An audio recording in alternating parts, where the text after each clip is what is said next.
اسلام نے سود کو حرام کہا، تم سودی کاروبار کیوں کر رہے ہو؟ اسلام نے شراب کو حرام کہا، تمہارے بچے شراب کیوں پی رہے ہیں؟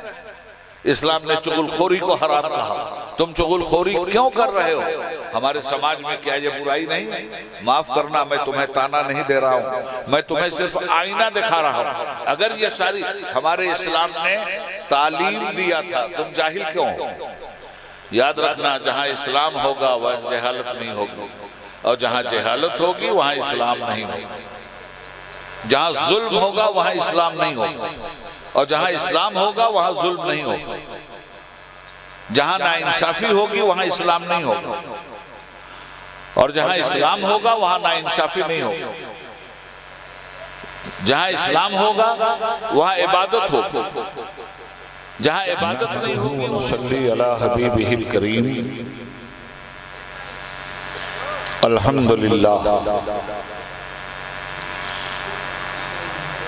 الحمدللہ وکفا وسلام علی عبادہ الذین اصطفیٰ، اما بعد فاعوذ باللہ من الشیطان الرجیم، بسم اللہ الرحمن الرحیم۔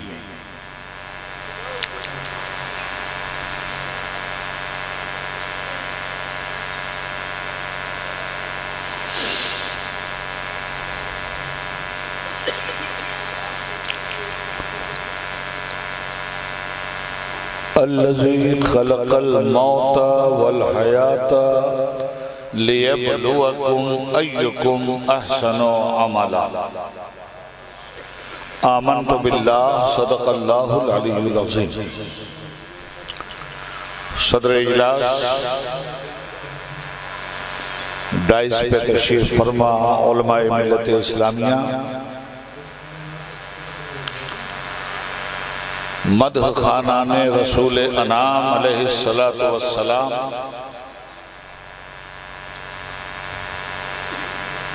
اس جلسے میں تشریف لائے ہوئے محترم برادران اسلام، ہماری پردہ نشین مائیں، بہنیں اور بیٹیاں، قبل اس کے کہ کچھ عرض کیا جائے،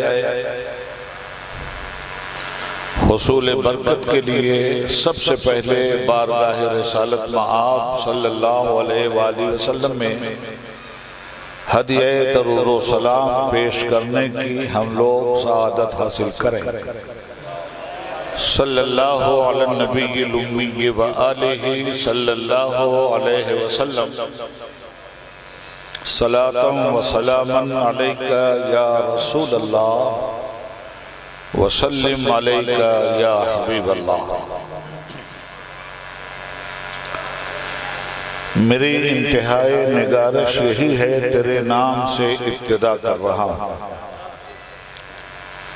ساری حمد و ثنا اللہ رب العلا کے لیے، جس نے ہمیں کونین کی سب سے بڑی نعمت مصطفیٰ دیا۔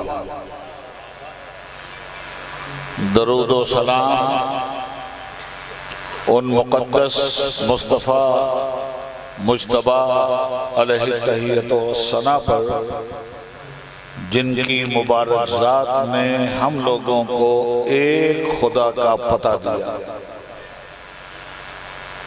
ایک دیکھنے والے کا کہا مان لیا ہے، ایک دیکھنے والے کا کہا مان لیا ہے، بن دیکھے تجھے ہم نے خدا مان لیا۔ حضرات محترم، آج کے اجلاس کا عنوان ہے اصلاح معاشرہ کانفرنس۔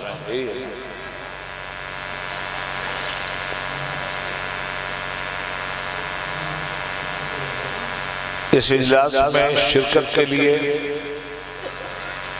اور آپ حضرات سے مخاطبت کی سعادت حاصل کرنے کے لیے میں ممنون احسان ہوں۔ عزیزم رجب علی خان کا کہ میری مصروفیات کا کچھ حصہ آج آپ کی نظر ہو رہا ہے.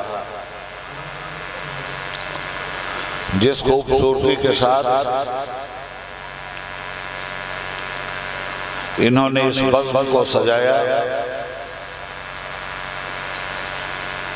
آپ کو بلایا اور نہایت سنجیدگی اور متانت کے ساتھ آپ سننے کے لیے تیار بیٹھے. رجب میاں کے ساتھ ساتھ ہم آپ کے بھی شکر گزار ہیں.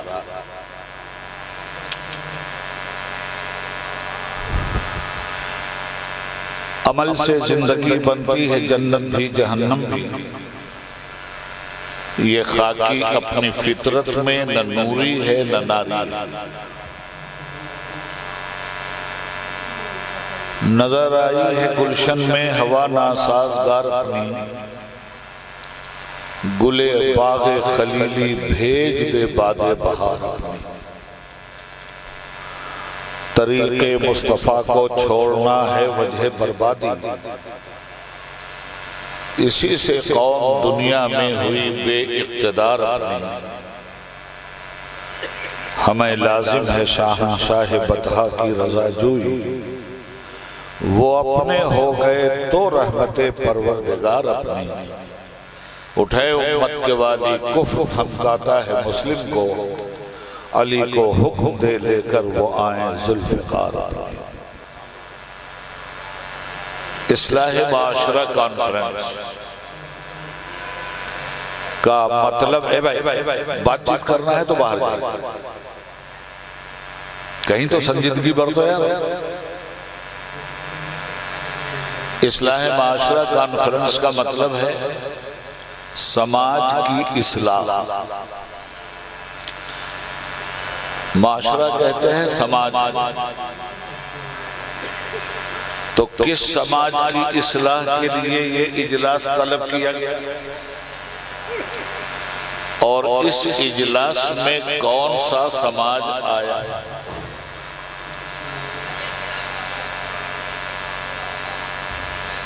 مجھے یہاں صرف مسلم سماج دکھلائی دیتا ہے. اس کا مطلب یہ ہوا کہ یہ کانفرنس مسلم سماج کی اصلاح کے لیے بلائی گئی، اور یہ ایک اچھا قدم. مگر مجھے آپ ایک بات یہ بتائیے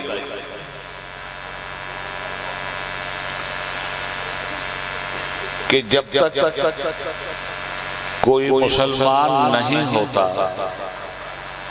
تو غیر مسلم ہوتا ہے.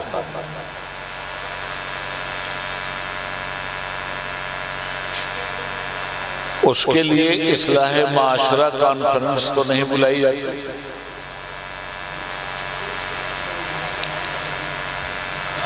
اور جب مسلمان ہو گیا تو اصلاح معاشرہ کی ضرورت کیا؟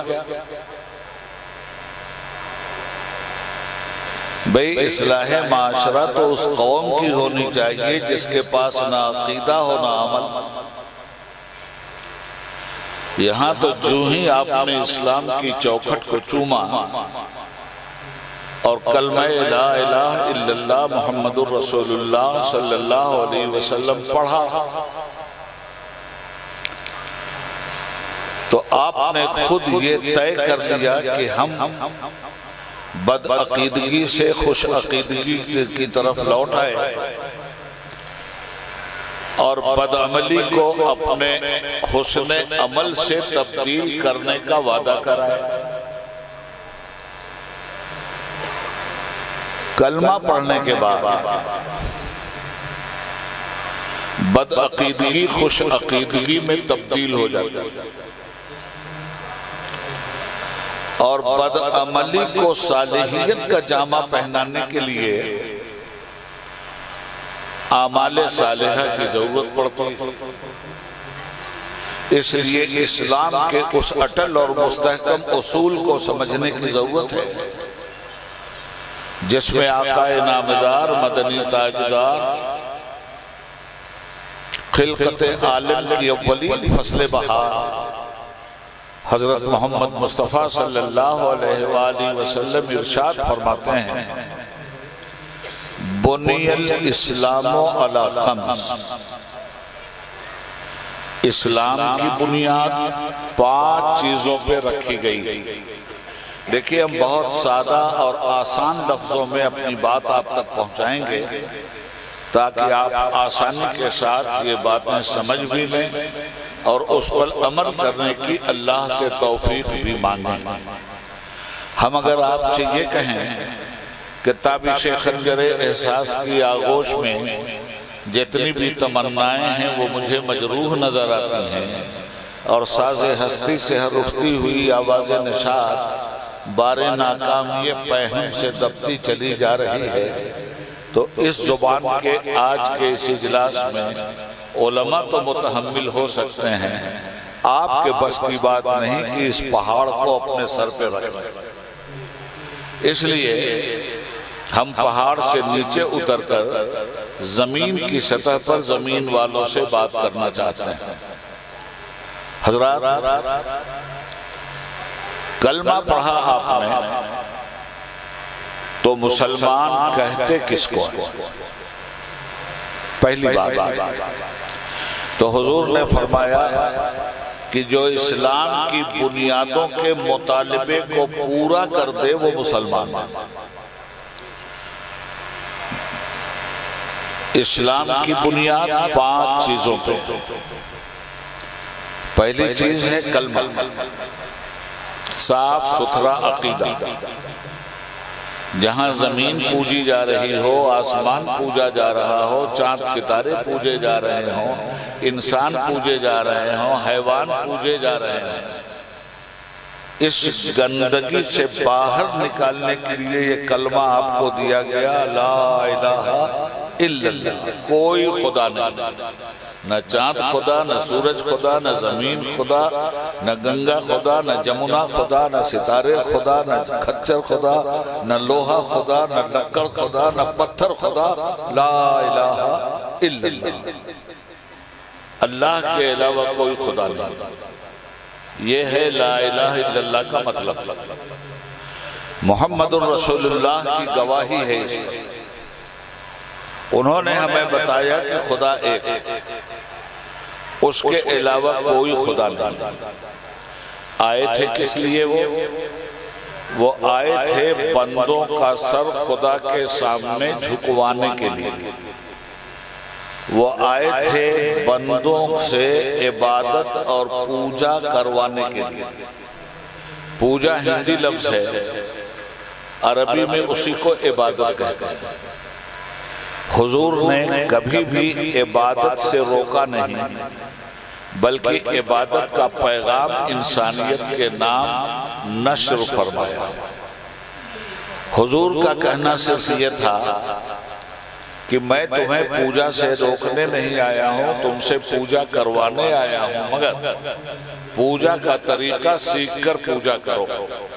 یہ زمین اللہ نے تمہارے لیے بنائی، یہ آسمان اللہ نے انسان کے لیے بنایا، چاند کی چاندنی بھی انسان کے لیے، سورج کی روشنی بھی انسان کے لیے، سمندر کی طغیانی اور سونامی بھی انسان کے لیے، دریاؤں کی روانی بھی انسان کے لیے، چمنستان کا رنگ بھی انسان کے لیے، کلیوں کی مہک بھی انسان کے لیے، غنچوں کی چٹک بھی انسان کے لیے، یہ ساری چیزیں انسان کے لیے ہم نے پیدا کی ہے۔ وَسَخَّرَ لَكُمُ الشَّمْسَ وَالْقَمَرَ وَالنُّجُومَ مُسَخَّرَاتٍ بِأَمْرِهِ، اے لوگو ہم نے تمہارے لیے ساری کائنات کو مسخر کر دیا، لَعَلَّكُمْ تَعْقِلُونَ، عقل کے ذریعے اسے گرفتار کر لو، لَعَلَّكُمْ تَعْلَمُونَ، علم کے ذریعے اس پہ قبضہ کر لو، لَعَلَّكُمْ تَدَبَّرُونَ، تدبر کے ذریعے اس کا حصار کر لو، لَعَلَّكُمْ تَتَفَكَّرُونَ، فکر کے ذریعے اس کو اپنے اندر کر لو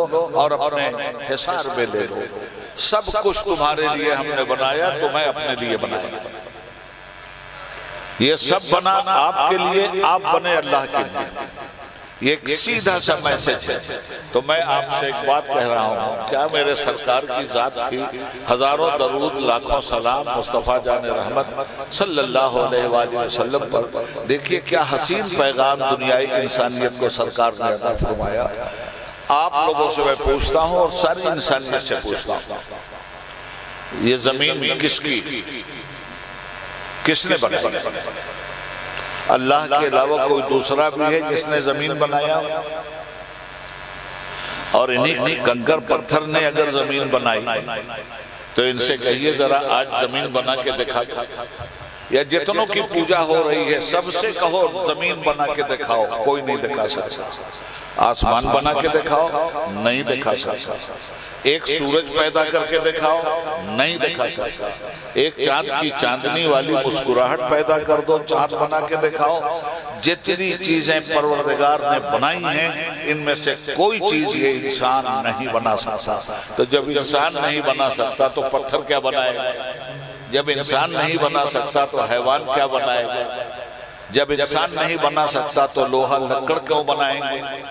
زمین کا مالک خدا، آسمان کا پروردگار اللہ، ساری کائنات کا جب وہ مالک ہے تو مجھے ایک بات بتاؤ، تم بھی تو اپنے گھر کے مالک ہو نا؟ اپنے گھر، دیکھو بڑی صاف اور سادی بات کر رہا ہوں، آپ اپنے گھر کے مالک، آپ کے گھر میں نوکر، تو نوکر آپ کی تابعداری کرے گا یا آپ نوکر کی تابعداری کرے گا؟ ایک سمپل سا سوال۔ آپ کا نوکر نوکری کے لیے تابعداری کون کرے گا؟ حکم نوکر کا چلے گا یا مالک کا چلے گا؟ مالک ہی کا حکم چلے گا۔ تو مالک نے آپ کو انسان بنایا اور کائنات کی چیزوں کا آپ کو مالک بنایا۔ ہم اور آپ انسان کی حیثیت سے اللہ کے نوکر، اور اللہ نے ہم پر اتنی نعمتیں برسا دی کہ زمین ہماری نوکر، آسمان ہمارا نوکر، چاند ہمارا نوکر، سورج ہمارا نوکر، ستارے ہمارے نوکر۔ یہ چاندنی کیوں برسا رہا؟ اس کا فائدہ کون اٹھا؟ یہ ہمارا نوکر ہے۔ یہ سورج جو روشنی پھیلا رہا ہے یہ انسان کا نوکر ہے۔ یہ زمین جو اپنا سینہ کھولے ہوئے اور انسان مکان بنا رہا ہے یہ انسان کی نوکر ہے۔ یہ آسمان جو نیلگوں چھتری بنا ہوا ہے انسان کا نوکر ہے۔ یہ پانی جو برس کر کھیتیوں کو سیراب کر رہا ہے انسان کا نوکر ہے۔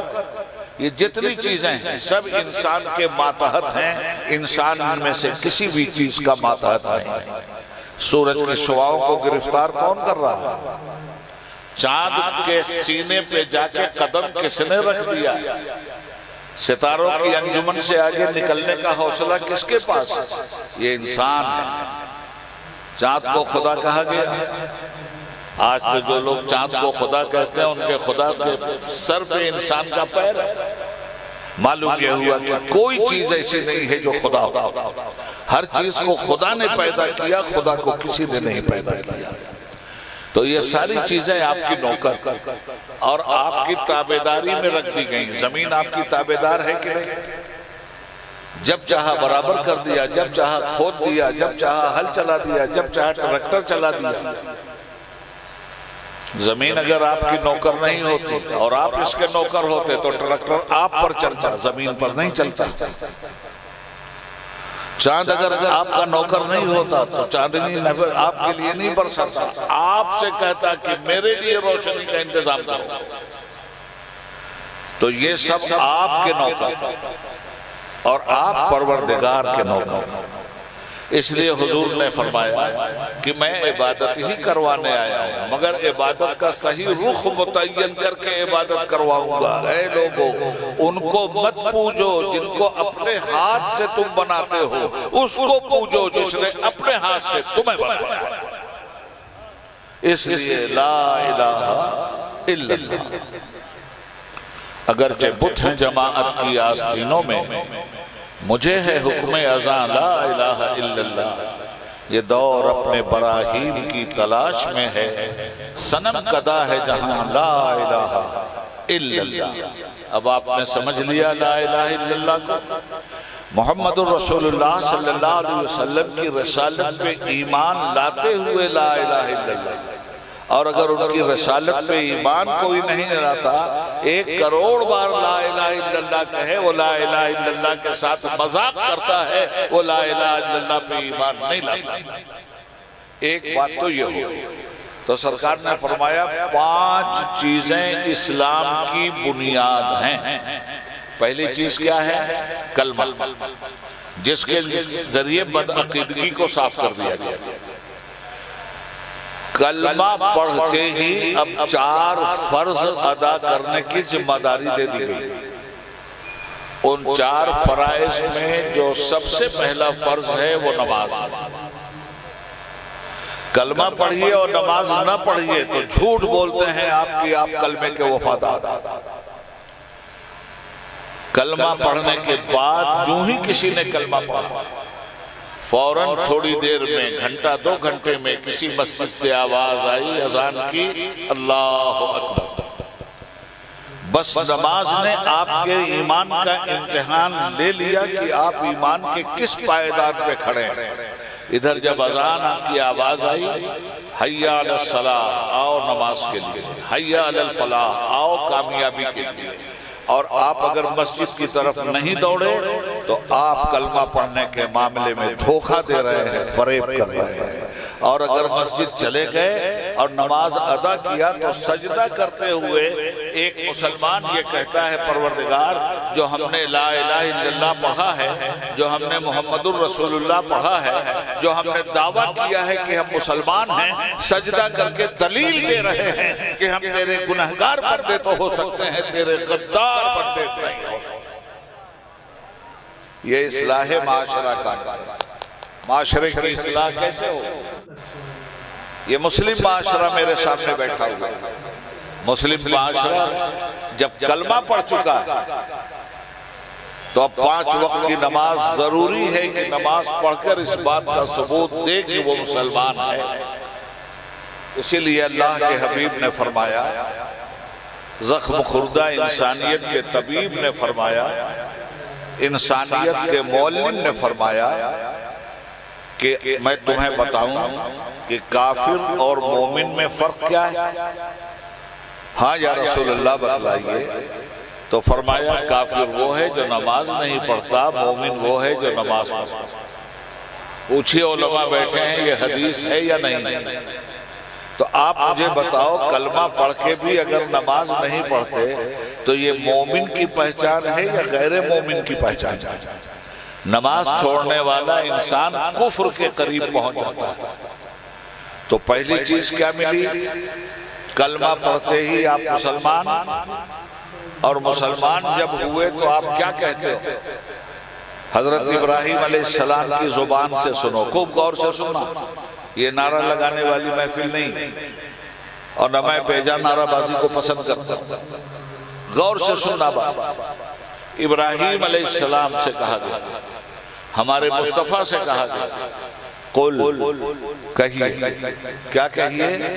ان صلاتی و نسکی، کہیے کہ بے شک میری ساری عبادتیں اور میری ساری قربانیاں، ان صلاتی و نسکی و محیایا و مماتی، میری زندگی، میری موت، میری ساری عبادت، میری ساری قربانی للہ رب العالمین، صرف اللہ رب العالمین کے لیے ہے۔ وَبِذَلِكَ أُمِرْتُ وَأَنَا أَوَّلُ الْمُسْلِمِينَ، یہی میرے پروردگار نے مجھے حکم دیا ہے اور میں اعلان کرتا ہوں کہ میں مسلمان ہوں۔ تو مسلمان ہوتے ہی پہلی چیز جو فرض ہوئی ہم پر وہ نماز، دوسری چیز زکوٰۃ، تیسری چیز رمضان کے روزے، چوتھی چیز زندگی میں اگر مال پانی ہے آپ کے پاس تو 1 مرتبہ حرم پاک اور بارگاہ نبوت کی زیارت۔ یہ 5 چیزیں مسلمانوں پر فرض۔ اب مجھے ایک بات یہ بتاؤ، کیسا مسلمان بن کے رہنا چاہتا ہے؟ آج آپ سے زمین چھینی جائے تو آپ کہتے ہو مسلمانوں کو ستایا جا رہا ہے، ہماری زمین چھینی۔ حکومت میں جو آپ کا حق ہے، اگر وہ حق آپ کو نہیں ملا تو آپ چلاتے ہو، یہ حق ہمیں اسی لیے نہیں مل رہا ہے کہ ہم مسلمان، موب لنچنگ ہماری ہو رہی ہے کہ ہم مسلمان، بے قصور ہم کو ستایا جا رہا ہے کہ ہم مسلمان، کہتے ہو یا نہیں کہتے؟ ہم کو ریزرویشن نہیں مل رہا ہے، ساری قوموں کو ریزرویشن مل رہا ہے، اسی لیے ریزرویشن نہیں مل رہا ہے کہ ہم مسلمان ہیں۔ ایمانداری سے بولو، یہ سب کہتے ہو کہ نہیں کہتے؟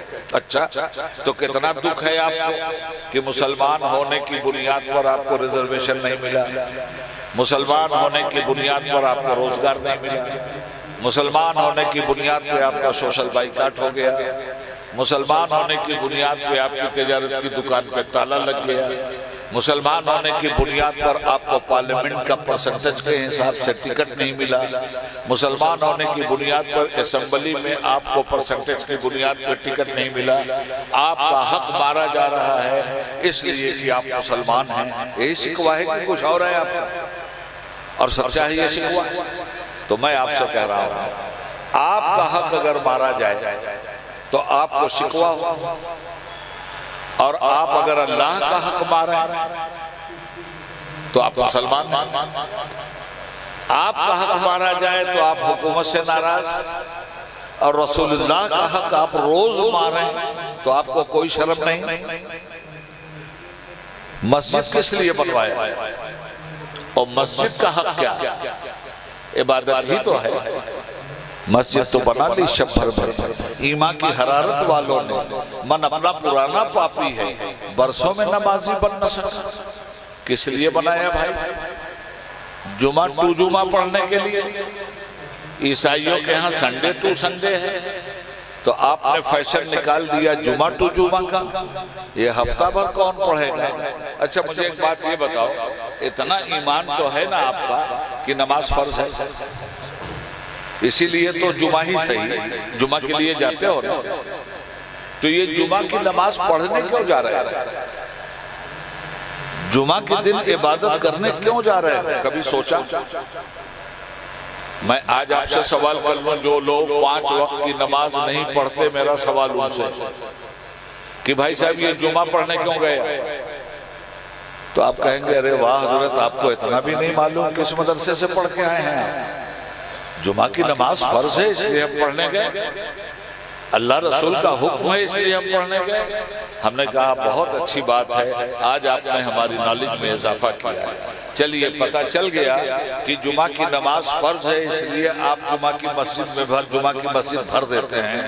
جمعہ کی نماز فرض ہے اس لیے کاروبار بند کر دیتے ہیں، نہا دھو کر صاف ستھرے کپڑے پہن کر بچوں کو بھی لے کے آپ مسجد جاتے ہیں۔ یہ ہم نے دیکھا ہے، کتنے اچھے مسلمان ہیں آپ۔ مگر بھائی صاحب، یہ جمعہ میں جو مسجد بھر گئی، یہ اسی جمعہ کے دن عصر میں خالی کیوں ہو گئی؟ یہ مغرب میں کیوں خالی ہو گئی؟ یہ عشاء میں کیوں خالی ہوئی؟ اچھا پھر ایک جمعہ کی بات نہیں، آپ کو ہم نے تلاش کیا تو آپ مغرب میں نہیں، آپ عشاء میں نہیں، آپ فجر میں نہیں، دوسرے دن آپ ظہر میں نہیں۔ ہم نے سوچا ہو سکتا ہے کل پلٹ کے آ جائیں اور آپ کو شرمندگی ہو کہ آپ نے کلمہ پڑھا ہے، یہ غلط کام نہیں کرنا چاہیے۔ دوسرے دن بھی آپ گائے، تیسرے دن بھی آپ گائے، 7 دن معلوم نہیں ہندوستان کے کس قبرستان میں جا کے آپ دفن ہوئے، آپ کا پتہ نہیں چلا۔ اے بھائی 7 دن کے بعد پھر بھر بھرا کے چلے آئے اور پھر مسجد بھر دیا۔ تو میں پوچھتا ہوں کہ جمعہ کی نماز کس کے کہنے پہ پڑھا؟ تو آپ کہیں گے اللہ و رسول کے کہنے پہ۔ تو یہ 7 دن کی نماز کس کے کہنے پہ چھوڑا آپ نے؟ یہ جمعہ کی نماز میں تو اللہ آپ کا مالک، اور یہ 7 دن کون مالک پیدا ہوا جس نے آپ سے نماز چھوڑوائی اور آپ نے نماز چھوڑی؟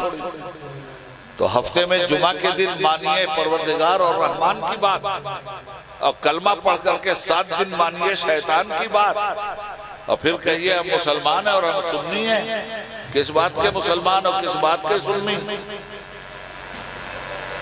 یہ بات آپ سے اس لیے کی جا رہی ہے کہ اصلاح معاشرہ کانفرنس کے نام سے آپ نے جلسہ رکھا ہے، جو سماج کی اصلاح ہونی چاہیے۔ سماج کی اصلاح اس وقت ہوگی جب یہ سماج کلمہ پڑھ کے 5 وقت کی نماز کا بھی پابند بنے۔ نیاز کر کے جنت لے لیجئے گا، فاتحہ پڑھ کے جنت لے لیجئے گا۔ کس نے سنایا آپ کو؟ کہاں سے لے آئے یہ بات؟ 11ویں آ گئی، نیاز کر لیا غوث پاک کی، جنت مل جائے گی۔ 12ویں آئی، جلوس نکال لیا، جنت ملے گی۔ نہ 11ویں کی نیاز سے جنت ملے گی، نہ 12ویں کے جلوس سے جنت ملے گی۔ ہاں جب نمازیں ادا کر لیں گے تو 11ویں کی فاتحے سے بھی برکت ملے گی اور میلاد النبی کے جلوس سے بھی آپ کو فیض ملے گا، مگر بلا نماز کے کچھ نہیں۔ کیوں؟ سنیے اور غور سے سنیے، اللہ کے حبیب جناب محمد الرسول اللہ صلی اللہ علیہ وسلم ارشاد فرماتے ہیں، جو مسلمان فرض نمازیں چھوڑتا ہے اللہ تعالیٰ اس کی کوئی نفل قبول نہیں کرتا۔ سن لیا آپ نے؟ کس کی مانیں گے آپ؟ کیسا کلمہ پڑھا آپ نے؟ کیسے مسلمان بنے آپ؟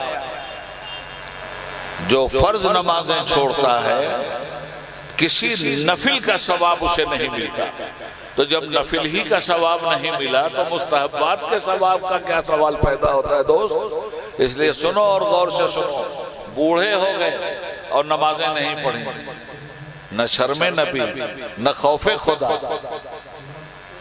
کیا بات ہے یہ؟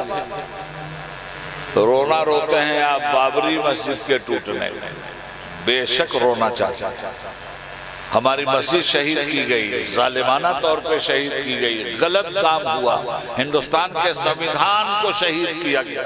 یہ بابری مسجد نہیں شہید ہوئی تھی، اس دن ہندوستان کے دستور اور سمویدھان میں بھی آگ لگا دی تھی آتنکوادیوں نے۔ مگر دکھ ہے نا کہ ہماری مسجد توڑ دی گئی، تو مسجد توڑنے والوں نے کتنی بار توڑا تھا؟ ایک ہی بار نا۔ وہ جو کلمے کا غدار ہے اس نے مسجد توڑی ایک بار، تو آپ اس کو آج تک معاف نہیں کر سکے، کرنا بھی نہیں چاہیے۔ آپ تو کلمے کے وفادار ہیں نا، کلمے کا غدار ایک بار مسجد توڑتا ہے تو آپ کو دکھ ہوتا ہے، اور آپ کلمے کے وفادار ہو کر 24 گھنٹے میں 5 وقت مسجد توڑتے ہیں تو آپ کو کوئی درد نہیں ہوتا؟ سرکار دو عالم صلی اللہ علیہ وآلہ وسلم نے ارشاد فرمایا، نماز دین کا ستون ہے۔ ستون کہتے ہیں پلر کو، پلر کہتے ہیں کھمبے۔ الصلاۃ عماد الدین، حدیث کے الفاظ، نماز دین کا کھمبا۔ عمارت کس چیز پہ کھڑی ہوتی ہے بھائی صاحب؟ پلر پہ۔ پلر نہ ہو تو عمارت کھڑی ہوگی۔ اسلام کی عمارت کے پلر کا نام مسلمانوں یاد رکھنا نماز ہے۔ حضور نے فرمایا جو نماز ادا کرتا ہے وہ اسلام کے پلر کو مضبوط کرتا ہے، اور جو نماز چھوڑتا ہے وہ اسلام کے پلر کو شہید کرتا ہے۔ تو انہوں نے تو ایک بار شہید کیا تھا، آپ تو 5 بار شہید کر رہے ہیں۔ وہ بڑے گنہگار یا آپ بڑے گنہگار؟ گنہگار تو دونوں ہیں۔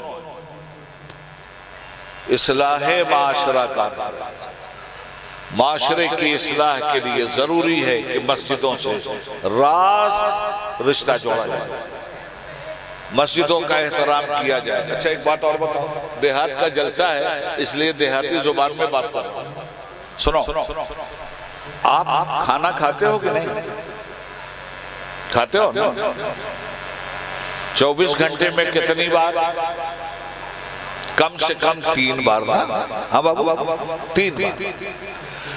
اگر کھانا نہ ملے ٹائم سے تب گھر والوں پہ غصہ، چولہا توڑک بن گئے آپ، سر پھوڑک بن گئے آپ، بال بچوں کو غصہ، بیوی پہ غصہ، کھانا کیوں نہیں تیار ہوا، کھانا وقت پہ کیوں نہیں ملا، ٹائم کا دھیان تم نے کیوں نہیں لکھا، 50 فتوے دیتے ہو نا۔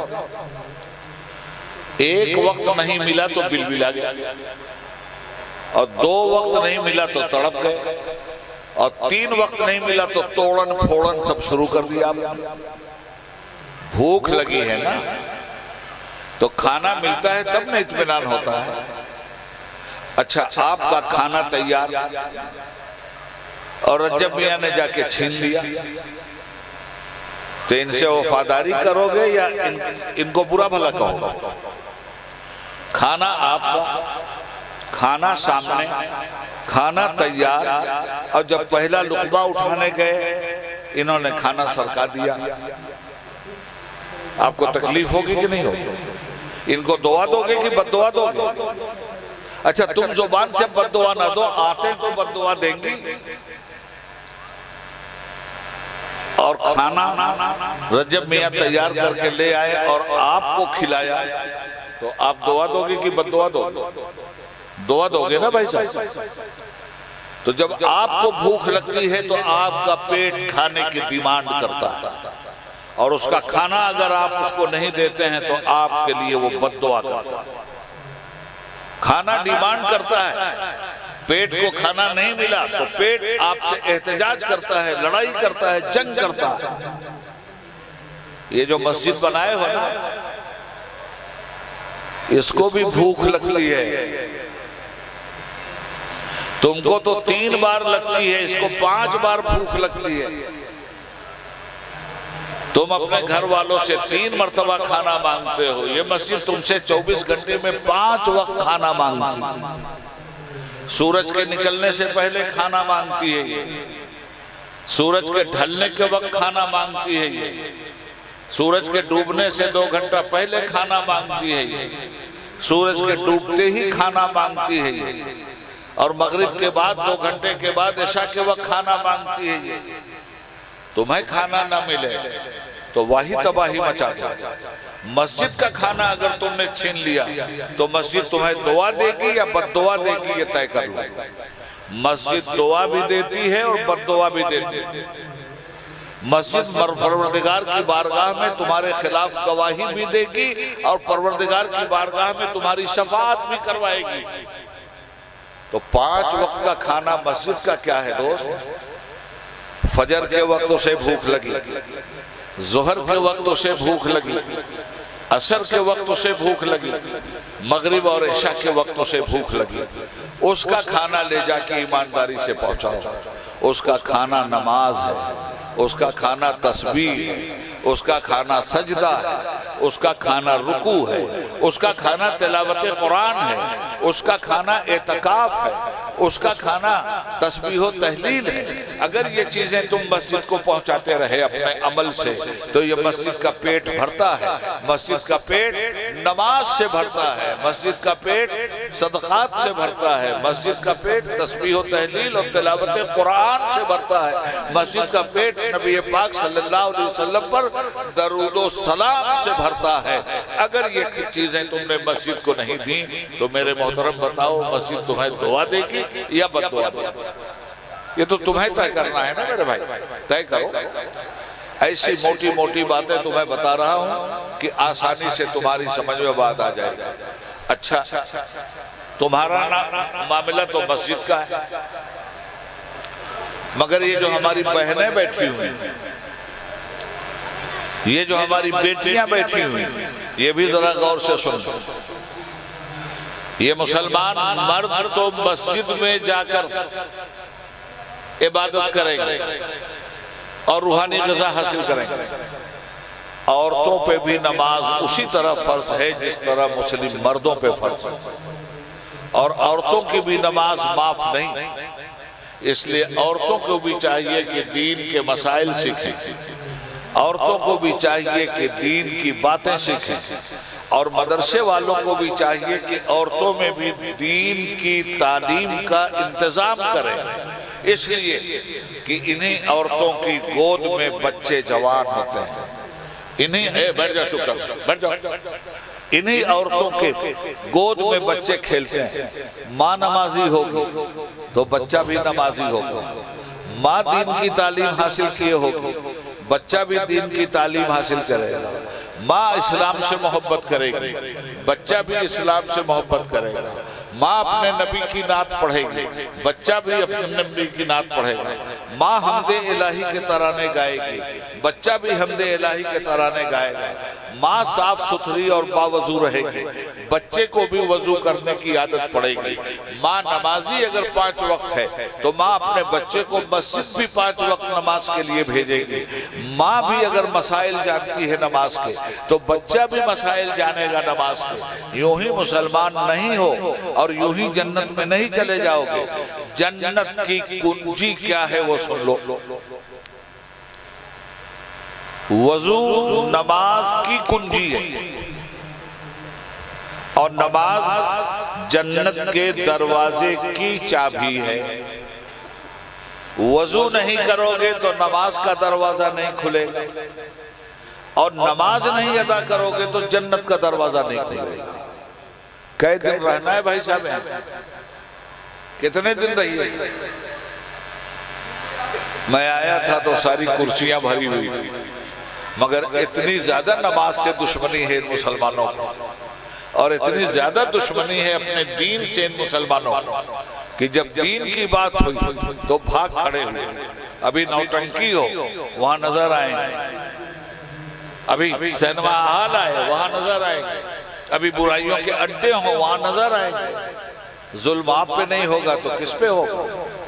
عذاب آپ پہ نہیں آئے گا تو کس پہ آئے گا؟ حق آپ کا نہیں چھینا جائے گا تو کس کا چھینا جائے گا؟ ارے تم اپنے نبی کا حق چھین رہے ہو اور شکوہ کرتے ہو کہ زمانہ تم سے تمہارا حق چھین رہا. تم دین اسلام کا حق چھین رہے ہو اور شکوہ کرتے ہو کہ زمانہ تمہارا حق چھین رہا ہے. سنو، اس دنیا میں اس جرم میں مارے جا رہے ہو کہ مسلمان ہو، اس کے علاوہ ہے کوئی تمہارا جرم؟ تم دعویٰ کرتے ہو کہ ہم مسلمان ہیں، اس لیے یہ ساری آفت ہے تم پر. جس دن کہہ دو ہم اسلام میں نہیں ہیں، جتنا دروازہ بند ہے سب کھل جائے گا. تو تمہارے دعوے کی سزا تم کو مل رہی ہے کہ تم مسلمان ہو، اس لیے زمین پہ تمہیں سزا مل رہی ہے، تم مارے جا رہے ہو. مگر جیسے مسلمان ہو ایسا مسلمان تو اسلام کو چاہیے ہی نہیں. تو اب سنو دوہری مار کی بات. زمین کے اوپر اس لیے مار کھا رہے ہو کہ مسلمان ہو، اور بے نمازی ہو کہ مر کے قبر میں جاؤ گے تو زمین کے نیچے منکر نکیر ٹھوکیں گے کہ تم زمین پہ مسلمان کب تھے. تو یہاں بھی ٹھوکائی، وہاں بھی ٹھوکائی، یہاں بھی پٹائی، وہاں بھی پٹائی. وارے مسلمان نلی نہاری کھانے میں مست، بڑے کا گوشت بند ہو جائے تو بلبلائیں گے. روحانی غذا اپنے اوپر بند کر دیں اور کوئی شرم نہ ہے. اس وقت مسلمانوں کے جلسے میں مسلمانوں کو غیرت دلانے کی ضرورت ہے. مسلمان ہوئے ہو تو اسلام کو بدنام مت کرو. وہ چال اور چریتر چھوڑ دو جس سے اسلام بدنام ہوتا ہے. اسلام نے تمہیں تہذیب دیا، تمہارے اندر بد تہذیبی کہاں سے آ گئی؟ اسلام نے تمہیں خوش عقیدگی دی، تمہارے اندر بد عقیدگی کیوں آ گئی؟ اسلام نے تمہیں صالحیت دی، تمہارے اندر بد عملی کیوں آ گئی؟ اسلام نے سود کو حرام کہا، تم سودی کاروبار کیوں کر رہے ہو؟ اسلام نے شراب کو حرام کہا، تمہارے بچے شراب کیوں پی رہے ہیں؟ اسلام نے چغل خوری کو حرام کہا، تم چغل خوری کیوں کر رہے ہو؟ ہمارے سماج میں کیا یہ برائی نہیں؟ معاف کرنا، میں تمہیں تانا نہیں دے رہا ہوں، میں تمہیں صرف آئینہ دکھا رہا ہوں. اگر یہ ساری ہمارے اسلام نے تعلیم دیا تھا، تم جاہل کیوں ہو؟ یاد رکھنا، جہاں اسلام ہوگا وہاں جہالت نہیں ہوگی، اور جہاں جہالت ہوگی وہاں اسلام نہیں ہوگا. جہاں ظلم ہوگا وہاں اسلام نہیں ہوگا، اور جہاں اسلام ہوگا وہاں ظلم نہیں ہوگا. جہاں ناانصافی ہوگی وہاں اسلام نہیں ہوگا، اور جہاں اسلام ہوگا وہاں ناانصافی نہیں ہوگا. جہاں اسلام ہوگا وہاں عبادت ہوگی، جہاں عبادت نہیں ہوگی وہاں اسلام نہیں ہوگا. جہاں صرف نفسانی طبیعت ہوگی وہاں اسلام نہیں ہوگا. اسلام تو وہی ہوگا جہاں شریعت ہوگی. تو مسلمان ہونے کا مطلب یہ نہیں کہ اپنی طبیعت کے میں بدل دو شریعت کو. مسلمان ہونے کا مطلب یہ ہے کہ شریعت کے قالب میں تبدیل کر دو اپنی طبیعت کو، اور دنیا سے کہہ دو جو جان مانگو تو جان دیں گے، جو مال مانگو تو مال دیں گے، مگر یہ ہم سے کبھی نہ ہوگا نبی کا جاہو جلال دیں گے. جنگ کے میدان میں بھی نمازیں نہیں چھوٹی، میدان جہاد میں بھی نمازیں نہیں چھوٹی، غزوہ بدر میں بھی نمازیں نہیں چھوٹی، غزوہ احد میں بھی نمازیں نہیں چھوٹی. اللہ کا حبیب تمہیں کیا دے رہا ہے؟ معراج کا جلسہ کرتے ہو کہ نہیں؟ شب معراج مناتے ہو نا بھائی؟ کیوں؟ کیا ہوا تھا اس رات؟ اس رات میں اللہ کے نبی صلی اللہ علیہ وآلہ وسلم اللہ سے ملنے گئے. اس کو کہتے ہیں معراج. معراج کہتے ہیں سیڑھی کو, عروج کو, اوپر جانے والے اس آرگن کو جس کے ذریعے آدمی اوپر چڑھتا ہے. تو یہ معراج تھی, یہ حضور کی عروج تھے. کہاں گئے؟ اللہ کے پاس. اللہ نے بلایا, مہمان بنایا, خود میزبان رہا. تو جب کسی کو مہمان بلایا جاتا ہے, آج ہمارے رجب بابو نے ہم کو مہمان بنا لیا تھا, تو میزبان یہ ہیں, کھانا پڑوسی کھلائے گا. میزبان یہ ہیں, مہمانی آپ کا گاؤں کرے گا. جو میزبان اسی کو مہمان کی مہمان نوازی کرنی. اللہ نے آج کی شب معراج میں رسول پاک کو اپنا مہمان بنایا, بلایا. تو بلانے کے بعد رب العالمین نے کہا کہ تیری معراج قرب معبود ہے میرے حبیب, مگر خالی ہاتھ نہیں لوٹاؤں گا. مہمان بنا کے بلایا ہے تجھے. دنیا میں جب تو جائے گا تو تیرے پاس ایک امت ہے, تو تجھے تو اپنا دیدار کروا کے انعام دیا. تیری معراج میرا دیدار ہے. اب تو اپنی امت کے لیے بھی میری طرف سے ایک تحفہ لے جا, ایک گفٹ لے جا. وہ گفٹ تیری امت کی معراج ہوگی. تمہاری معراج دیدار الہی ہے, اور تمہاری امت کے لیے بھی معراج دے رہا ہوں. تمہاری امت کو بھی انعام دے رہا ہوں. میرے مصطفیٰ جا کے اپنی امت کو دے دینا, جا کے کلمہ پڑھنے والوں کو دے دینا. الصلاۃ معراج المومنین, یہ نماز کا تحفہ رب العالمین نے دیا اور فرمایا یہ مسلمانوں کی معراج. کس اینگل سے میں بات کروں آپ سے, اور آگے بڑھتے ہیں. یہ بتاؤ, حضور سے محبت کرتے ہو کہ نہیں؟ مجھے ایک پیسے کا بھی شبہ نہیں ہے, مجھے پورا یقین ہے کہ آپ رسول اللہ سے محبت کرتے ہیں. ارے چھوڑیے نا, جو سو گیا مر گیا, چھوڑیے. جو جاگ رہے ہیں سنائیے, سنیے اور غور سے سنیے. کیا ہوا؟ آپ سے اگر کوئی رسول پاک کی محبت کے بارے میں پوچھے تو آپ یہ نہ کہو گے ہم اپنے آقا سے محبت کرتے ہیں. اور مجھے بھی کوئی شک نہیں, ایک ایک مسلمان بچہ رسول پاک سے محبت کرتا ہے, بے شک کرتا ہے, اور قسم خدا کی کرتا ہے, پورے یقین سے کہتا ہے. بہت محبت کرتا ہے مسلمان حضور سے. کیوں کرتا ہے؟ اس مسلمان کو لمحہ لمحہ ٹھنڈک پہنچائی ہے رسول پاک, جہنم کے عذاب سے بچا کے ٹھنڈک پہنچائی, جنت کی خوشخبری دے کے ٹھنڈک پہنچائی, نماز جیسی عبادت دے کے ٹھنڈک پہنچائی, روزے جیسی معرفت دے کے ٹھنڈک پہنچائی, خوش اخلاقی دے کے ٹھنڈک پہنچائی. اسی کو ٹھنڈک پہنچانے کے لیے میدان بدر میں اللہ کا حبیب کھڑا ہوا کہ تمہیں ٹھنڈک پہنچے, ابو جہل سے تمہارا واسطہ نہ پڑے. میدان احد میں تمہیں ٹھنڈک پہنچانے کے لیے اللہ کے حبیب کے دندان مبارک شہید ہوئے. غزوہ احزاب میں تمہیں ٹھنڈک پہنچانے کے لیے اللہ کا حبیب پیٹ پہ 3 پتھر باندھ کر کدال اٹھا کر کے خندق کھودتا رہا. اس طرح سے اللہ کے حبیب نے تمہاری خدمت کی ہے, اور تمہاری اپنی محنت سے تمہیں عزت سے سرفراز فرمایا ہے. مسلمانوں یہ بتاؤ کہ اگر اللہ کے نبی نے لمحہ لمحہ تمہیں ٹھنڈک پہنچائی,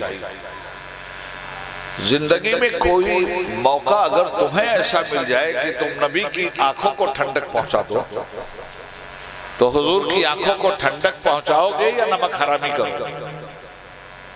بے انہوں نے تو اپنی آخری سانس تک تمہیں ٹھنڈک پہنچائی. دنیا سے جاتے رہے تو رب حبلی امتی, اے میرے رب میری امت سے تگڑا سوال مت کرنا, اے میرے رب میرے دامن میں میری امت کو چھپا دینا.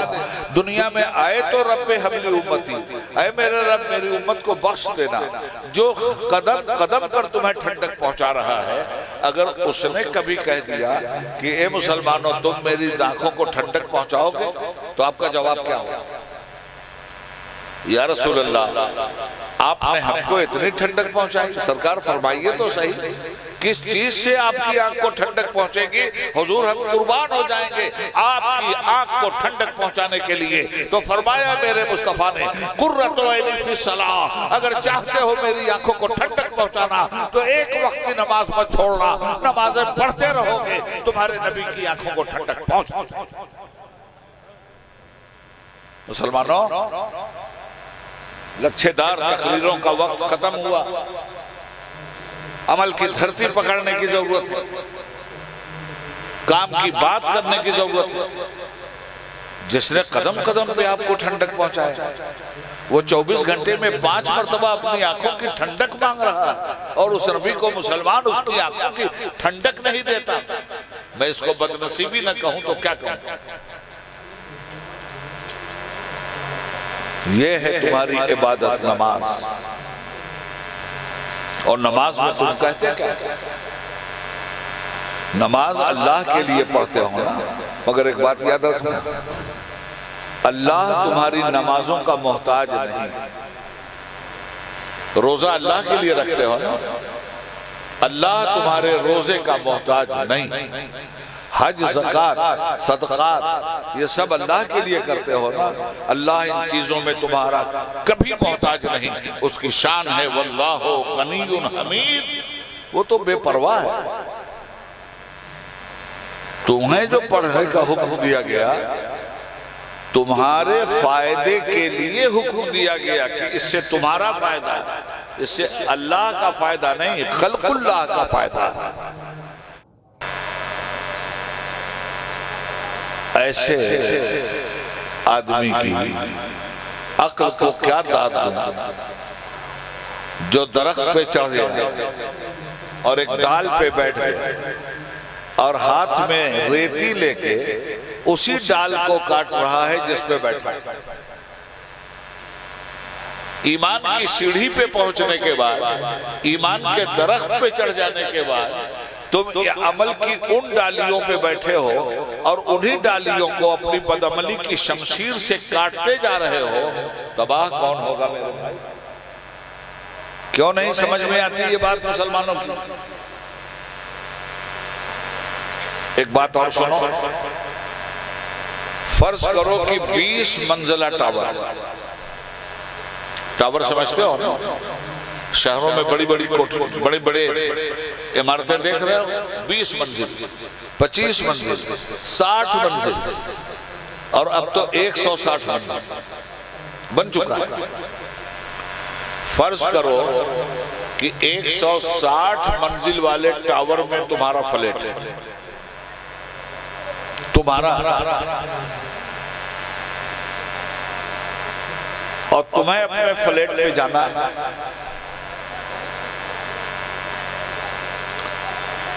لفٹ لگی ہوئی، لفٹ کا بٹن دبایا اور اپنے فلیٹ پہ پہنچ گئے، نہ چلنا پڑا نہ محنت کرنی پڑی۔ مگر فرض کرو کہ سب سے ٹاپ پہ تمہارا فلیٹ ہے، مکان ہے، اور جس لفٹ پہ تم آئے وہ لفٹ بند ہو گئی، بجلی چلی گئی، پاور چلا گیا۔ اب تمہیں 100 منزل چڑھ کے جانا ہے، نہ کمبل، نہ رضائی، نہ کوٹ، نہ مفلر، نہ گرم چادر، ٹھنڈک کا پارا 2 ڈگری سیلسیس، برف جم رہی ہے۔ سوچا جلدی سے پہنچ جائیں گے، مکان میں جا کے کمبل اوڑھ لیں گے، آرام سے اے سی چلا لیں گے گرم۔ مگر بدنصیبی یہ رہی اس مسافر کی، اس مکان کے مالک کی، کہ یہاں لفٹ ہی بند ہو گئی، بجلی چلی گئی۔ اب یا تو سردی میں مرے یا 100 منزل چڑھے، تو اب اس سے بہتر ہے مرنے سے 100 منزل چڑھ کے اپنے گھر میں پہنچ جائیں۔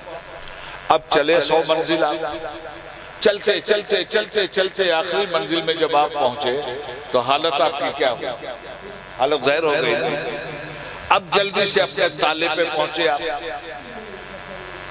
جیب میں ہاتھ ڈالا کہ چابی نکال کر کے تالا کھولوں اور گھر کے اندر داخل ہو جاؤں. پتہ چلا جیب میں سوراخ تھا، چابی تو وہیں رہ گئی، زمین پر چھوٹ گئی. گھر بھی تمہارا، گھر کے اندر کی ساری نعمتیں ہیں وہ بھی تمہاری، اس کے مالک تم، مگر چابی لے جانا بھول گئے، اس لیے تالا تمہارے لیے نہیں کھلتا اور عذاب میں گرفتار ہو گئے اور گھر کی کسی نعمت سے تم نے فائدہ نہیں اٹھایا. اے مسلمانوں، یہ جنت جو ہے یہ تمہارا گھر ہے، تمہارے باپ کا گھر ہے، آدم علیہ السلام کا گھر ہے، آدمی وہیں سے آیا ہے، تمہیں بھی وہیں جانا ہے، مگر چابی لے کے جانا دوست. اگر وہاں پہنچے اور چابی رہ گئی یہیں، دروازہ نہیں کھلے گا، جنت جنت کہتے رہو گے اور جہنم کی لو سے مرتے رہو گے. چابی لے کے جانا، اسی چابی کا نام ہے نماز. چابی ہاتھ میں نہیں، جا رہے ہیں جنت. تو یہ موٹی موٹی باتیں میں نے آپ کو اس لیے سنا دی اور 1 گھنٹہ مسلسل آپ کا ٹائم میں نے لیا، مگر یہ باتیں کیوں سنیں اور میں نے قصہ کہانی کے ماحول میں آپ سے باتیں کیوں، میں نے اپنی خطابت کو پسے پشت کیوں ڈالا، میں نے اپنے مزاج کے خلاف آپ سے بات کرنے کے لیے آسمان خطابت سے بہت نیچے اتر کر آپ سے بات کی ہے، صرف اس لیے کہ آپ کے دل میں، آپ کے دماغ میں اچھی طرح سے یہ باتیں منتقل ہو جائیں. میرے بھائی، کس زبان کو سمجھایا جائے گا؟ اس لیے یہاں جتنے میرے بھائی بیٹھے ہیں اور یہاں جتنی میری بہنیں، نوجوان بیٹیاں، سب سے میں اپیل کرتا ہوں کہ اب تک جو کچھ ہوا، جو 5 وقت کی پڑھتے ہیں انہیں سلام، اور جو 5 وقت کی نہیں پڑھتے میں چاہتا ہوں کہ وہ بھی سلامتی کے ماحول میں آ جائیں اور جب جنت کے دروازے پہ پہنچیں تو فرشتہ جنت یہ کہہ کے ان کا استقبال کریں، سلام علیکم طبتم فادخلوها خالدین، سلام ہو تم پر، بہت اچھے آئے، آؤ جنت میں داخل. زندہ باد زندہ باد. سلام علیکم طبتم فادخلوها خالدین. مسلمانوں، یہ علماء ہیں، دن رات محنت کرتے ہیں، مدرسوں میں یہ سکے ایمان کے ڈھالے جاتے ہیں آپ کی اصلاح کے لیے، آپ کو سمجھانے کے لیے. ارے بھائی، آپ کا تو معاملہ یہ تھا کہ جس دن کلمہ پڑھ لیا تھا اسی دن غیر مسلم سماج میں اچھی باتیں آپ پہنچاتے. یہ کتنی بڑی بدنصیبی کی بات ہے کہ کلمہ بھی پڑھ لیا، زمانہ ہوا، باپ دادا نے بھی کلمہ پڑھ لیا، آل اولاد بھی کلمہ پڑھ رہی ہے، اور آپ کی اصلاح کی ضرورت ہے. اللہ اکبر. آپ کا مقام کیا ہے، آپ کا منصب کیا ہے، سمجھو اس کو. کنتم خیر امہ اخرجت للناس تأمرون بالمعروف وتنہون عن المنکر. اے مسلمانوں، تم بہترین امت ہو، تمہارا کام بھلائی کا پرچار پرسار کرنا ہے، تمہارا کام برائیوں کو جڑ سے اکھاڑ کر پھینک دینا ہے. بے شک. تو جس قوم کو قرآن نے کام دیا تھا برائی کی جگہ بھلائی کو استھاپت کرنے کا، وہ قوم اپنی بھلائیوں کو دفن کر رہی ہے اور اپنے اندر نت نئی برائیوں کو جنم دے رہی ہے. اب آؤ تعلیم ہی کو لے لو، جب تک تعلیم نہیں ہوگی عبادت کو نہیں سمجھ پاؤ. بے شک. اسی لیے قرآن کریم نے سب سے پہلے نماز کی بات نہیں کی، سب سے پہلے حج کی بات بھی نہیں کی. اقیم الصلاۃ یہ آیت بہت بعد میں اتری. وَآتُوا الزَّكَاةَ زکات دو یہ آیت بھی بہت بعد میں اتری. وَأَتِمُّوا الْحَجَّ وَالْعُمْرَةَ لِلَّهِ حج اور عمرہ کرو اللہ کے لیے یہ آیت بھی بہت بعد میں اتری. بے شک. یا ایھا الذین آمنوا کتب علیکم الصیام کما کتب علی الذین من قبلکم لعلکم تتقون. اے ایمان والو، روزے رکھو جیسا کہ پچھلی امتیں رکھتی تھیں تاکہ تمہیں پرہیزگاری حاصل ہو جائے. نماز کا حکم بھی بہت بعد میں آیا، زکوٰۃ کا حکم بھی بہت بعد میں آیا، حج اور روزے کا حکم بھی بہت بعد میں آیا، اجی شراب کی حرمت کا حکم بھی بہت بعد میں آیا، زنا کی تباہی کا بھی سے بچنے کا بھی حکم بہت بعد میں آیا، جوا پاسے سے بھی بچنے کا حکم بہت بعد میں آیا. سب سے پہلے حکم کیا آیا؟ اقرا بسم ربک. کیا بات. تعلیم حاصل کرو، اپنے رب کا نام ساتھ میں لے. بے شک. جب علم ہی نہیں ہوگا تو نماز کیسے پڑھو؟ صحیح جب علم ہی نہیں ہوگا تو روزہ کیسے رکھو؟ بے شک روزے کے مسائل کو جاننے کا نام علم ہے، نماز کے مسائل کو جاننے کا نام علم ہے، زکوٰۃ کے مسائل کو جاننے کا نام علم ہے، حج اور عمرہ کے مسائل کو جاننے کا نام علم ہے، عقیدے کے مسائل کو جاننے کا نام علم ہے، اخلاق کے مسائل کو جاننے کا نام علم ہے، تہذیب کے مسائل کو جاننے کا نام علم ہے، تمدن اور کلچر کو جاننے کا نام علم ہے۔ علم کے معنی ہے جانکاری، جانکاری حاصل کرو اللہ کے نام کے ساتھ، تو تصور علم بھی ختم ہو گیا۔ 1990 میں جب میں پہلی مرتبہ پارلیمنٹ کا ممبر ہوا، اور یہ میری ممبری کانٹینیو 18 سال تک چلی، 6 سال یو پی سے، 6 سال بہار سے، 6 سال مدھیہ پردیش سے۔ تو جب میں پہلی مرتبہ ایم پی ہوا اور پارلیمنٹ پہنچا اور تعلیم پہ پارلیمنٹ میں بحث ہوئی، کیا بات، تو میں نے مسلمانوں کے تعلیمی پس منظر کو حضرت کھنگالنے کی کوشش کی۔ بے شک میری قوم تعلیم کے معاملے میں اس ملک میں کیا پرسنٹیج رکھتے ہیں؟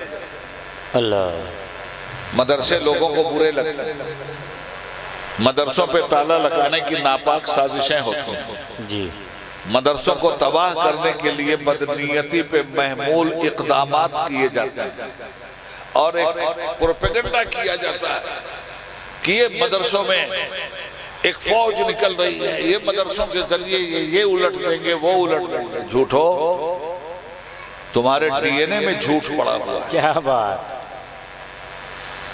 تم تو جھوٹ کے عادی ہو، جھوٹ کے علاوہ کچھ پروستے ہی نہیں، اور کیوں نہ جھوٹ کے عادی رہو تو۔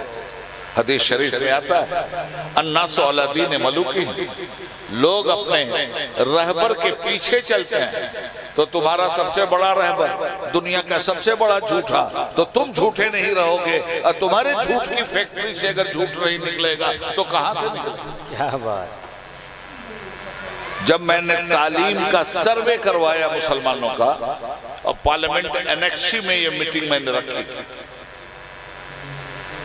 آپ اپنے مذہب سے اس قدر دور ہیں، جس دین کے نام پر اس دنیا میں آپ زندہ ہیں، اور جس دین کے نام پر حکومتوں سے آپ اپنے حق کی ڈیمانڈ کرتے ہیں، اس دین سے آپ کتنا دور ہیں وہ بتاتا ہے۔ 1990 میں مدرسوں میں کتنے بچے دین کی تعلیم حاصل کرتے ہیں، ہم نے اس کا بھائی صاحب سروے کروایا۔ جانتے ہیں رپورٹ کیا ہے؟ ہندوستان کے 25 کروڑ مسلمان، ان کے صرف 4% بچے مدرسوں میں پڑھتے ہیں، اللہ اکبر، اللہ، صرف 4%۔ تو مسلم بچہ 96% تو مدرسہ جاتا ہی نہیں، وہ اسلام کہاں سے سیکھے گا، وہ نماز کہاں سے سیکھے گا، وہ قرآن کی تلاوت کا پہلو کیسے سمجھے گا، وہ اپنے نبی کی محبت اپنے سینے میں حدیث اور سنت کی بنیاد پر کیسے ڈالے گا؟ کیا یہ لمحہ فکریہ نہیں؟ پھر میں نے دنیاوی تعلیم کا ایک سروے کروایا، کہ چلو یہ 96% اگر یہاں نہیں ہے تو ہو سکتا ہے وہاں ہو۔ جب وہاں سروے ہو کے آیا تو جانتے ہیں سروے رپورٹ کیا کہہ رہی ہے؟ 90 کی بات کر رہا ہوں، 1990 کی۔ آج سے 35 سال پہلے کی بات کر رہا ہوں۔ رپورٹ آئی کہ ہندوستان کا مسلمان 8ویں کلاس تک جا کر جو اسکول چھوڑ دیتا ہے اور نہیں پڑھتا، اس مسلمان کا پرسنٹیج ہے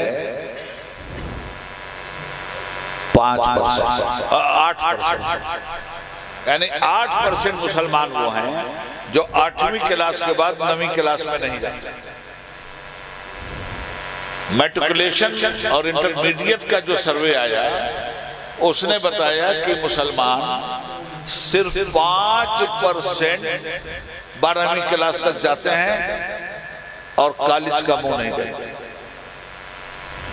گریجویشن کا جو پرسنٹیج آیا ہے وہ 2%، اللہ، صرف 2% مسلمان بچے گریجویٹ ہوتے ہیں۔ ہائی ایجوکیشن کی بات جب آئی تو پتا چلا مسلمان 0/سناٹا ہے، کہیں ہے ہی نہیں۔ ہوا یہی جو رہے گی تو ہے نقیب بہار، کہاں سے آئیں گی رانائیاں چمن کے لیے؟ بے شک غلط روی سے منازل کا بہت بڑھتا ہے، مسافروں روی سے کارواں بدل ڈالو۔ کیا بات، بدلو اپنے آپ کو، اگر نہیں اپنے کو بدلو گے خدا بھی تمہیں نہیں بدلے گا، یاد رکھنا۔ اس لیے کہ اس کا مستحکم اور اٹل وعدہ ہے کہ ہم کسی بھی قوم کی حالت اس وقت تک تبدیل نہیں کرتے جب تک وہ قوم خود اپنی حالت کو بدلنے کے لیے تیار نہ ہو۔ سپاہی بننے کے لیے کثرت کرنی پڑتی ہے۔ بے شک، شوق تو بہت ہے کہ ہم تھانے کے سپاہی ہو جائیں، شوق بہت ہے کہ ہم فوج میں چلے جائیں، شوق بہت ہے کہ ہم تھانے کے سی او ہو جائیں۔ تو ایسے ہی ہو جاؤ گے سی او؟ پوچھو سی او صاحب سے، رگڑے گئے ہیں، کثرت کیا ہے، رات کے 3 بجے بھور میں اندھیرے میں 3 کلومیٹر دوڑ کر کے سینہ چوڑا کیا، مگر 26 انچ کا سینہ لاکھ دوڑو کسی کا نہیں ہوگا۔ انسان کا تو نہیں ہوگا بھائی، گدھے کا ہو سکتا ہے، بیل کا ہو سکتا ہے، بھینس کا ہو سکتا ہے، انسان کا سینہ 26 انچ کا نہیں ہوگا۔ اور جو کہے ہمارا 26 انچ کا ہے تو وہی جانے کہ وہ کیا ہے۔ مگر سینے کے لیے بھی فوج مانگتی ہے کہ سینہ اتنا ہونا چاہیے، کمر اتنی ہونی چاہیے، پیٹ اتنا اندر ہونا چاہیے۔ تو اب آپ کیا کرتے ہو؟ اگر فوج میں پولیس میں جانے کا آپ کو شوق ہے تو پھر آپ اپنے کو رگڑتے ہو کہ نہیں رگڑتے؟ اچھا فوج میں جانا ہے آپ تو فوج میں جانے کے لیے تو 40 kg پیٹھ پہ بوجھ آپ کے باندھا جاتا ہے اور 3 کلومیٹر سیدھی چڑھائی پہ پہاڑ پہ چڑھایا جاتا ہے، تب جا کے وردی ملتی ہے۔ اب وردی مل گئی تو آپ کی ذمہ داری بن گئی۔ پہلے تو تیاری کیا وردی کے لیے، اب وردی ملی تو پھر وردی کہہ رہی ہے اب ڈیوٹی ملے گی۔ اسٹار مل گیا اور تھانے کی ڈیوٹی کرنے کے بجائے گھر میں بیٹھے عیاشی کر رہے ہیں، تو حکومت انہیں سزا دے گی کہ انعام دے گی؟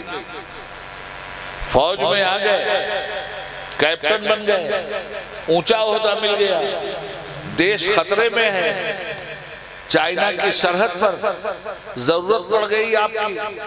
اب ملک کہتا ہے کہ چائنا کی سرحد پہ چلو، اس نے ہماری زمین پہ قبضہ کر لیا ہے، چھڑواؤ۔ وہاں بندوق کا سامنا ہوگا، وہاں توپ کا سامنا ہوگا، وہاں بارود کا سامنا ہوگا، تمہارا سینہ ہوگا اور دشمن کی گولی ہوگی۔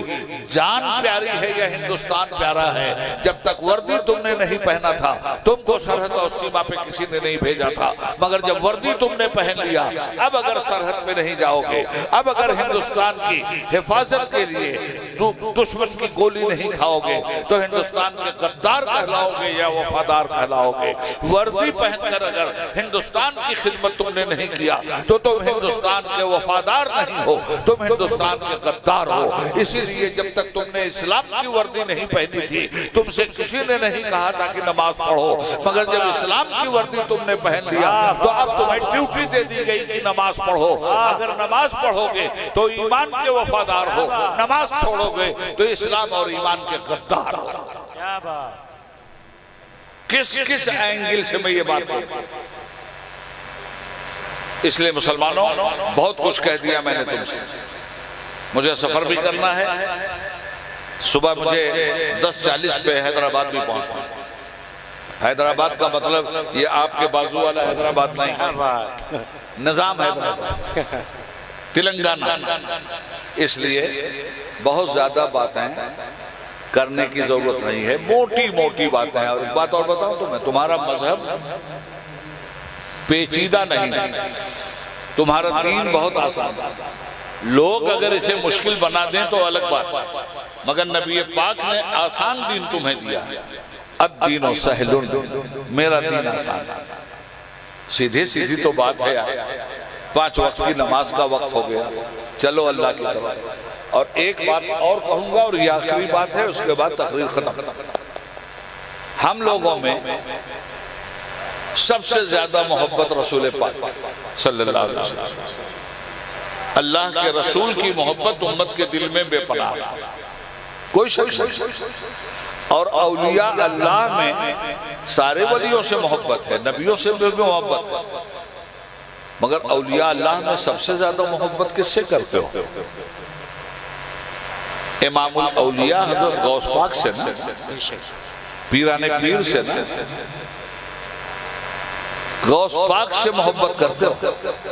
اپنے جلسوں میں نعرہ بھی لگاتے ہو، نعرہ تکبیر، اللہ اکبر، اللہ سے محبت، نعرہ رسالت یا رسول اللہ، رسول اللہ سے محبت، نعرہ غوثیہ یا غوث، غوث پاک سے محبت۔ اور محبت کا عالم یہ ہے کہ وہ ہے بغداد میں، تم ہو ہندوستان۔ ان کی 11ویں شریف کی نیاز کو ایصال ثواب کے لیے کلیجے سے لگا کے رکھا، ہر تاریخ بھولتے ہو، 11ویں نہیں بھولتے، تو 11ویں کے دن آپ کا عمل کیا ہوگا؟ دیکھ چڑھایا، بریانی بنایا، میٹھا بنایا، بڑھیا کھانا بنایا، اور یہ سارا کھانا حضور غوث پاک کے نام پہ ایصال ثواب کر دیا اور اللہ کے بندوں کو کھلا دیا۔ یہی ہے نا 11ویں کی، کچھ اور ہے؟ اچھا، تو حضور غوث پاک کا فتویٰ میں سنا دیتا ہوں اور بات ختم کرتا ہوں۔ حضور غوث الورا رضی اللہ تعالیٰ عنہ کیا فرماتے ہیں؟ وہ فرماتے ہیں مسلمانوں، تم 11ویں، وہ جو فرماتے ہیں بعد میں کہوں گا، میں آپ سے پوچھتا ہوں مسلمانوں 11ویں کس کی کرتے ہو؟ غوث پاک کی؟ ان کا نام کیا؟ غوث پاک کا نام معلوم ہے؟ کیا ہے نام؟ زور سے بولو، زور سے بول بیٹا، ٹھیک بول رہا ہے۔ عبدالقادر، ماشاءاللہ۔ عبدالقادر کے معنی کیا؟ اس کا مطلب بھی تو ہوگا۔ عبدالقادر کے معنی ہے قادر کا بندہ۔ کیا ہے معنی؟ قادر کا بندہ۔ قادر نام کس کا ہے؟ اللہ تعالیٰ۔ تو غوث پاک کیا ہیں؟ اللہ کے بندے، ان کا نام ہے عبدالقادر، قادر کا بندہ۔ اب ایک بات بتاؤ، یہ 11ویں کی جو نیاز کرتے ہو، یہ کس کی کرتے ہو؟ عبدالقادر کی نا۔ 11ویں میں ایصال ثواب نیاز کے نام سے جو آپ کر رہے ہو، وہ کس کی؟ عبدالقادر کی۔ اور نماز کس کی؟ قادر کی۔ تو نیاز کرو عبدالقادر کی اور نماز چھوڑو قادر کی۔ تو اب عبدالقادر کیا کہتے ہیں وہ سن لو۔ میرے آقا سرکار سیدنا غوث الاعظم رضی اللہ تعالیٰ عنہ فرماتے ہیں، اے امت مسلمہ سن، جو قادر کا وفادار نہیں وہ عبدالقادر کا بھی وفادار نہیں۔ اگر قادر کی نماز نہیں تو عبدالقادر کی نیاز بھی تیرے منہ پہ مار۔ اللہ، یہ ہیں وہ مبرہن سچائیاں جن کو میں نے آپ کے سامنے رکھ دیا۔ اس لیے مسلم بہنوں سے گزارش ہے کہ نمازیں میری بہن کبھی مت چھوڑنا۔ مسلم بھائیوں سے گزارش ہے کہ یہی ایک چیز ہے جو ڈائریکٹ تمہارے رب سے جوڑتی ہے۔ ڈائریکٹ اگر کوئی چیز خدا سے جوڑتی ہے جس میں انڈائریکٹ کا کوئی سوال نہیں پیدا ہوتا، جس میں کسی کے وسیلے کا کوئی سوال نہیں پیدا ہوتا، یہ نماز ہے جو سیدھے سیدھے بندے کو رب سے جوڑتی ہے۔ کیا بات! اسی لیے حکم ہے کہ نمازی کے آگے سے مت گزرو۔ کیوں؟ اس وقت بندے کی خدا سے ملاقات ہو رہی ہے، اس وقت خدا کا بندہ بندے سے کچھ بات کر رہا ہے۔ تو جب کوئی اپنی فریاد لے کر اپنے مالک سے گپ چپ بات کر رہا ہو تو اس کو ڈسٹرب نہیں کیا جاتا، یہ بے ادبی ہے۔ اسی لیے منع کیا گیا کہ نمازی اگر نماز پڑھ رہا ہے تو اس کے آگے سے مت گزرو۔ حضرات، میں نے بہت ساری باتیں آپ سے کہہ دی، اللہ تعالیٰ مجھے بھی عمل کی توفیق عطا فرمائے اور آپ کو بھی، اور اخیر میں یہ کہنا چاہوں گا اور عرض کرنا چاہوں گا اپنے پروردگار کی بارگاہ میں دونوں ہاتھ اٹھا کر، اے میرے مولا میں تجھ سے علم و عمل کی بھیک مانگتا ہوں، اے میرے رب، اے شہنشاہ کائنات، اے زمین و آسمان کے مالک، مجھے جو علم تو نے دیا جہاں تک ممکن ہو سکا خلوص کے ساتھ تیرے بندوں تک تیرا پیغام میں نے پہنچا دیا، تیرے حبیب کا پیغام میں نے پہنچا دیا، تیرے ولیوں کا پیغام میں پہنچا دیا، تیرے دین کے علماء کا پیغام میں نے پہنچا دیا، مگر یا اللہ اس میں جتنی باتیں میں نے تقریر میں کی ہیں اپنی عادت کے مطابق تیری بارگاہ میں عرض گزار ہوں کہ جو حق اور سچ باتیں میرے منہ سے نکلی ہیں وہ تیری عطا کردہ ہیں، اور اگر اس میں کوئی غلط بات میرے منہ سے نکلی ہے اور شریعت اسلامیہ کا کوئی مزاج کہیں سے مجروح ہوا ہے تو ہر رات کی طرح اس رات میں بھی کرسی چھوڑنے سے پہلے تیرے بندوں کو گواہ بنا کر تیرا گناہگار بندہ عبید اللہ اعظمی کھلی ہوئی توبہ کرتا ہے اور پڑھتا ہے استغفر اللہ ربی من کل ذنب واتوب الیہ۔ اب آیت کریمہ کا ترجمہ سن لو جو میں نے پڑھا تھا، الذی خلق الموت والحیات لیبلوکم ایکم احسن عملا۔ اے لوگو تمہارا پروردگار تم سے مخاطب ہے، وہ فرماتا ہے کہ اے لوگو میں نے موت اور حیات کو اس لیے پیدا کیا ہے کہ اس کے بیچ میں رکھ کر میں تمہارا امتحان لوں گا کہ تم میں اچھے عمل کا مالک کون ہے۔ معلوم یہ ہوا کہ یہ پوری زندگی ہماری وقفہ امتحان میں ہے، اور امتحان کو پاس کرنے کا جو پرچہ ہے اس کا نام حسن عمل ہے، اچھا عمل ہے۔ اگر ہم نے ایسا کیا تو وَهُوَ الْعَزِيزُ الْغَفُورُ، وہ بخشنے والا طاقتور بیٹھا، وہ بخشنے والا طاقتور مولا تمہارے اوپر اپنی رحمتوں کا سائبان کر دے گا۔ اس لیے مسلمانوں ہم بھی دعا کرتے ہیں، تم بھی دعا کرو، ہم بھی اللہ سے معافی مانگتے ہیں، تم بھی اللہ سے معافی مانگو، اور کہو ہمارے ساتھ یا اللہ ہماری زندگی میں اگر کوئی شعوری یا لاشعوری طور پہ کفر ہو گیا ہو یا شرک ہو گیا ہو یا بدعت ہو گئی ہو یا گناہ صغیرہ و گناہ کبیرہ ہو گیا ہو تو یا اللہ ہم تمام مجمع کے لوگ اور ہم تمام علماء ان تمام تر چیزوں سے تیری پناہ مانگتے ہیں اور خلوص دل سے توبہ کرتے ہیں۔ ہمیں ایمان و اسلام پہ استقامت عطا فرما اور انتقال کے وقت اپنے حبیب کا کلمہ لا الہ الا اللہ محمد رسول اللہ عطا کر دے۔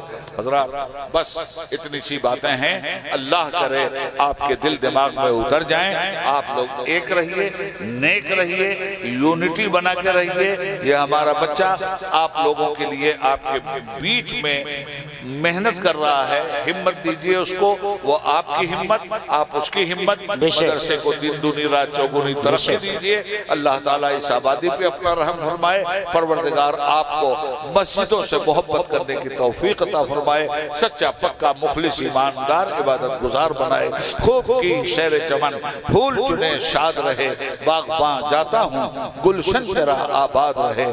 اسلام زندہ باد، بنی الاسلام والا خمس پائندہ باد۔ خدا حافظ۔